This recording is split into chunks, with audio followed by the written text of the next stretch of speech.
Hello students, I am again with a new chemical reaction in front of you, and that is displacement reactions. तो हम आज displacement reactions को study करेंगे। क्या होती हैं डिस्प्लेसमेंट रिएक्शंस, ये अंडरस्टैंड करेंगे। इन रिएक्शंस में सिंपली क्या होता है कि अगर कोई एलिमेंट है जिस एलिमेंट का रिएक्टिविटी हायर है, तो वो एलिमेंट हायर रिएक्टिविटी का एलिमेंट रिप्लेस करता है किसको? उस एलिमेंट को जिस एलिमेंट की रिएक्टिविटी कम है। तो such chemical reactions in which elements of higher reactivity replace elements of lower reactivity from their salt solutions. Such chemical reactions are called as displacement reactions. तो आइए जरा बोर्ड से रीड करते हैं पहले डेफिनेशन और फिर आगे अंडरस्टैंड करते हैं। तो सभी स्टूडेंट्स बोर्ड पे देखिएगा, displacement reactions, these are those chemical reactions in which elements of higher reactivity replace the elements of lower reactivity from their salt solutions. तो ऐसी रिएक्शंस को हम डिस्प्लेसमेंट रिएक्शंस कहेंगे।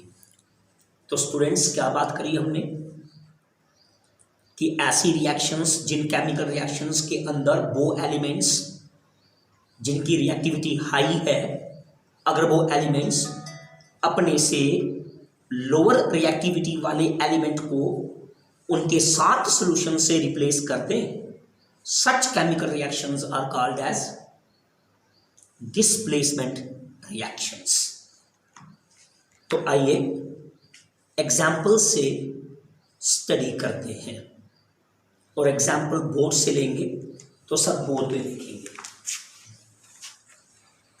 एग्जाम्पल नंबर 1 पे देखें सभी स्टूडेंट, ये हमारे पास कॉपर सल्फेट साल्ट है। कॉपर सल्फेट साल्ट, हम इसको पानी में डालेंगे और इसका एक्वा सॉल्यूशन बन जाएगा और कॉपर सल्फेट का कलर ब्लू होता है। हम इस कॉपर सल्फेट साल्ट के अंदर कुछ granules, strips species zinc metal के डाल देंगे और जिंक का रिएक्टिविटी कॉपर की रिएक्टिविटी से ज़्यादा है। तो ये जिंक क्या करेगा? कॉपर सल्फेट में से कॉपर को रिप्लेस कर देगा और बन जाएगा जिंक सल्फेट।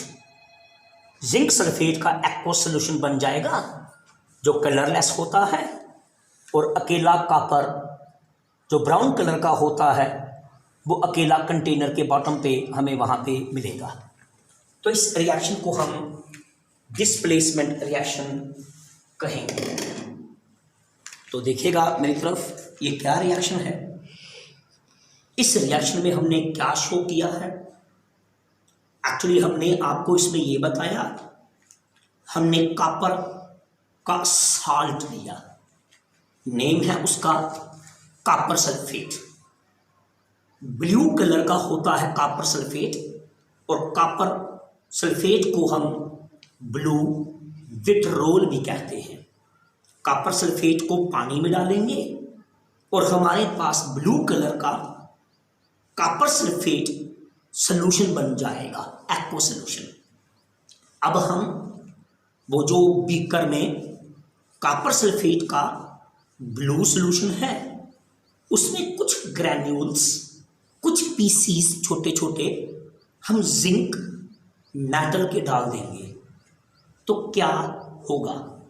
अब बोर्ड पे एक रिएक्टिविटी सीरीज पे देखें सभी स्टूडेंट्स, यहाँ ये स्टूडेंट मैंने रिएक्टिविटी सीरीज बनाई है जो हमें मेटल्स का रिएक्टिविटी इंडिकेट करती है। अगर यहाँ फोकस करें रिएक्टिविटी सीरीज में तो यहाँ पे कॉपर है और रिएक्टिविटी सीरीज में जैसे जैसे ऊपर चलते जाते हैं तो रिएक्टिविटी इंक्रीज करती है। ये कॉपर और कॉपर से ज़्यादा रिएक्टिविटी है जिंक की, कॉपर से ज़्यादा रिएक्टिविटी है जिंक की।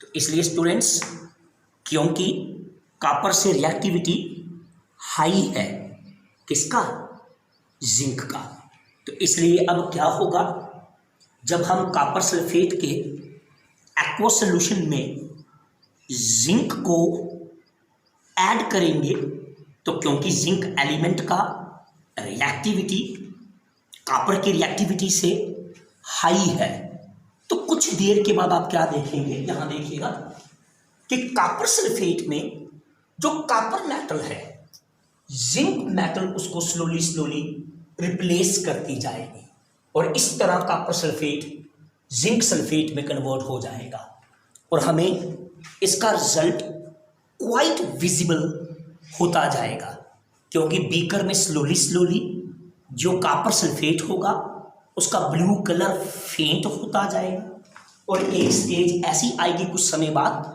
कॉपर सल्फेट पूरा कलरलेस हो चुका होगा। उस समय कॉपर सल्फेट चेंज हो चुका होगा किसमें, जिंक सल्फेट में।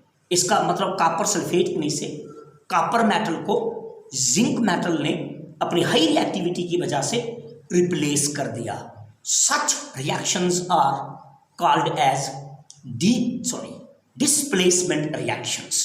और जो कॉपर डिस्प्लेस हुआ होगा वो आपको जिंक स्ट्रिप्स पे इकट्ठा होता हुआ मिल जाएगा या कंटेनर के बॉटम पे इकट्ठा मिल जाएगा।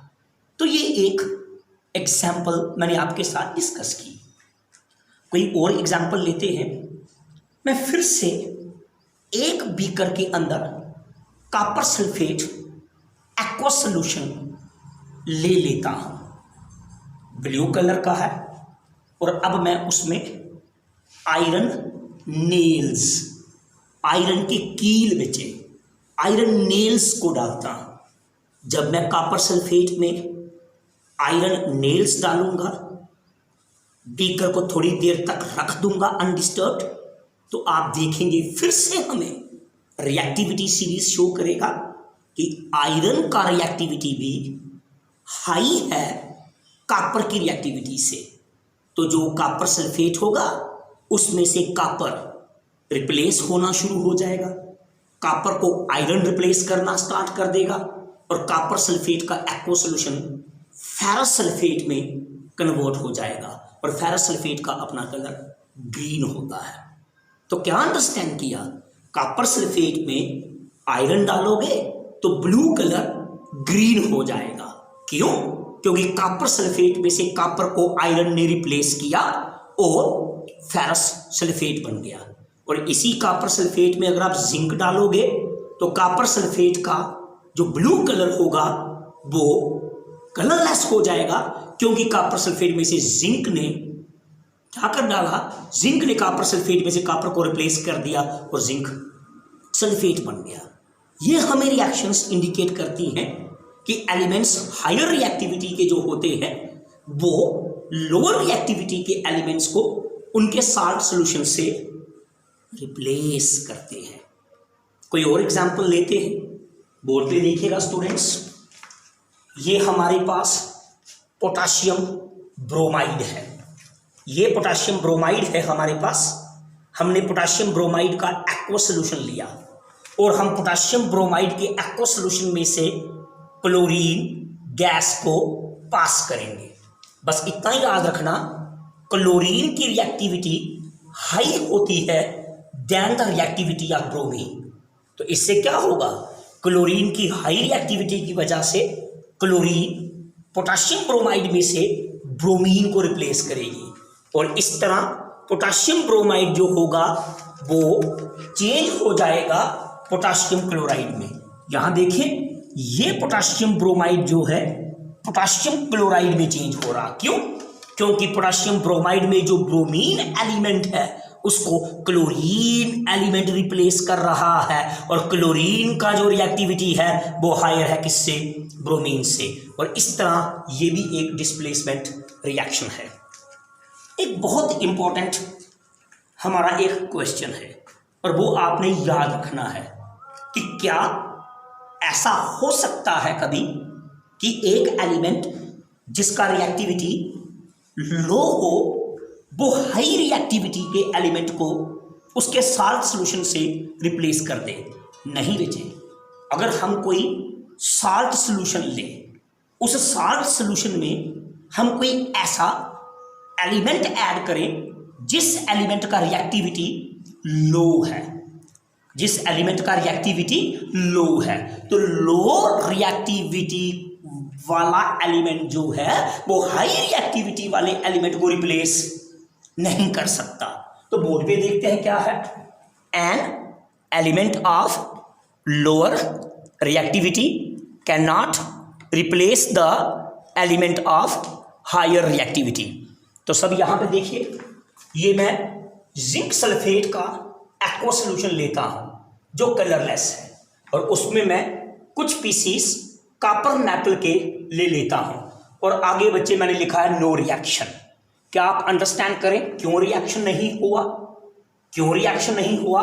क्योंकि कॉपर का रिएक्टिविटी जिंक की रिएक्टिविटी से कम है and because of lower reactivity of copper than the reactivity of zinc, copper जो है वो रिप्लेस नहीं कर पाएगा जिंक को जिंक सल्फेट के एक्वा सॉल्यूशन में से। तो कंक्लूजन क्या निकलता है, लो रिएक्टिविटी का एलिमेंट रिप्लेस नहीं कर पाता है हाई एलिमेंट, हाई रिएक्टिविटी वाले एलिमेंट को। तो कौन सा एलिमेंट रिप्लेस कर पाएगा? वही जिसका रिएक्टिविटी हाई है। किसको रिप्लेस कर पाएगा? जिसकी रिएक्टिविटी लो है। तो ये स्टूडेंट हमने थोड़ा स्टडी किया डिस्प्लेसमेंट रिएक्शंस। इसी के साथ मिलता जुलता हम लेंगे डबल डिस्प्लेसमेंट रिएक्शंस और आप अंडरस्टैंड करेंगे कि हम डबल डिस्प्लेसमेंट रिएक्शंस किनको कहेंगे।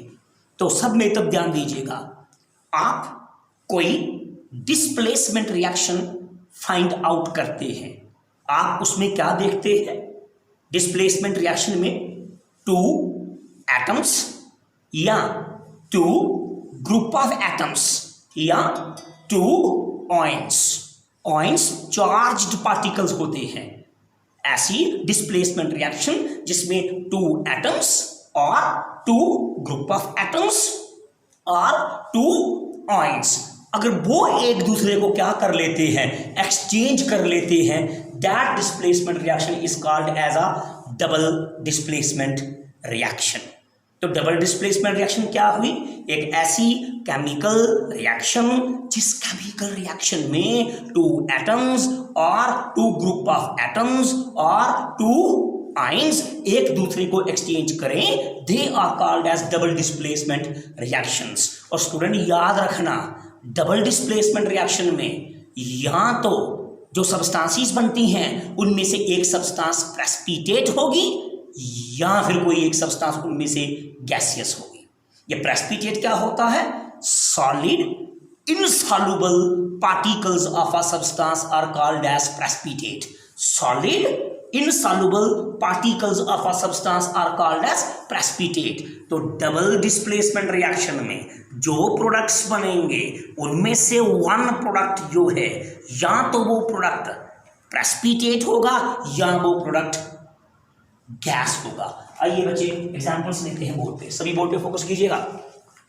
ये हमारे पास सिल्वर नाइट्रेट है, ये हमारे पास सिल्वर नाइट्रेट है।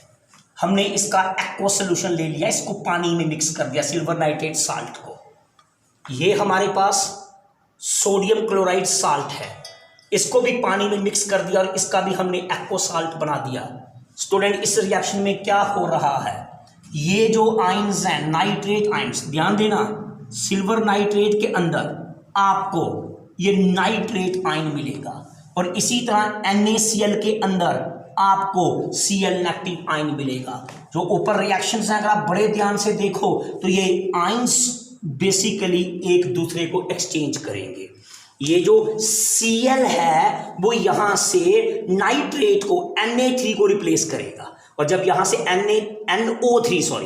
Cl यहां से NO3 आयन को नाइट्रेट आयन को रिप्लेस करेगा और जब यहां से NO3 की जगह Cl आ जाएगा तो हमारे पास AgCl बन जाएगा, सिल्वर क्लोराइड जो प्रेसिपिटेट है, सॉलिड इनसॉल्युबल सब्सटेंस है।